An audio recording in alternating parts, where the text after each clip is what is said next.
श्रोताओं, आज मैं तुम्हें उस दिव्य क्षण की कथा सुनाने जा रहा हूं जब समय रुका था, जब धर्म और अधर्म के बीच की रेखा धुंधली हो चली थी और जब मनुष्य को स्वयं भगवान ने जीवन का अर्थ समझाया। ये कथा है कुरुक्षेत्र की। ये कथा है श्री कृष्ण की। ये कथा है भगवद गीता की। भूमिका संग्राम की विभीषिका। कुरुक्षेत्र की रणभूमि पर दोनों सेनाएं सज चुकी थीं। एक ओर कौरवों की अक्षौहिणी सेना, दूसरी ओर पांडवों की सच्चाई और धर्म से सजी लाचार किंतु साहसी टुकड़ी। रथों की गड़गड़ाहट, शंखों की गूंज और धनुषों की प्रत्यंचा की तनन के बीच एक क्षण ऐसा आया जब पांडवों का वीर सेनापति अर्जुन युद्ध भूमि के मध्य अपने सारथी श्री कृष्ण से बोला, हे माधव, मेरा रथ दोनों सेनाओं के बीच ले चलो। मैं देखना चाहता हूं किन किन के साथ युद्ध करना है। श्री कृष्ण मुस्कुराए। वे जानते थे कि अर्जुन का हृदय द्वंद्व में है। वे रथ को धीरे धीरे युद्ध भूमि के बीच ले आए। अर्जुन का मोह, मन का संग्राम। जैसे ही अर्जुन ने सामने अपने गुरु द्रोणाचार्य, अपने पितामह भीष्म, अपने भाई मित्र, मामा और सगे संबंधियों को देखा, उसका धनुष, गांडीव हाथ से ढीला हो गया। उसका शरीर कांप उठा। स्वर कांपते हुए बोला, हे केशव, मैं कैसे इन लोगों पर बाण चला सकता हूं? ये मेरे अपने हैं, गुरु है, बंधु है, जिन्हें देखकर मेरा हृदय प्रेम से भर जाता है। मैं नहीं लड़ूंगा।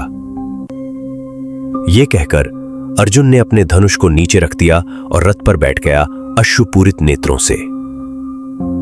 श्री कृष्ण का दिव्य स्वर, गीता का प्रथम बीज। श्री कृष्ण अब शांत नहीं थे। उनका स्वर अब मानव नहीं, ब्रह्म की गूंज था। उन्होंने अर्जुन की ओर देखा और बोले, क्लैब्यम मास्म गमः पार्थ नैतत्त्वयुपपद्यते क्षुद्रम हृदय दौर्बल्यम त्यक्त्वोत्तिष्ठ परंतप। हे पार्थ, इस कायरता को मत अपनाओ। ये तुम जैसे वीर के लिए शोभा नहीं देती। यह हृदय की दुर्बलता है। इसे त्यागो और उठ खड़े हो। कर्म का सिद्धांत। अर्जुन की आंखों में अब भी प्रश्न थे। वह बोला, यदि युद्ध में की मृत्यु निश्चित है तो मैं किस लिए युद्ध करूं? यह अधर्म नहीं तो और क्या है? श्री कृष्ण ने मुस्कुराकर उत्तर दिया, तू कर्म करने का अधिकारी है, फल पर नहीं। कर्मण्येवाधिकारस्ते मां फलेषु कदाचन। यह युद्ध धर्म है, अन्यथा तू अपने स्वधर्म से विमुख होगा। आत्मा की अमरता।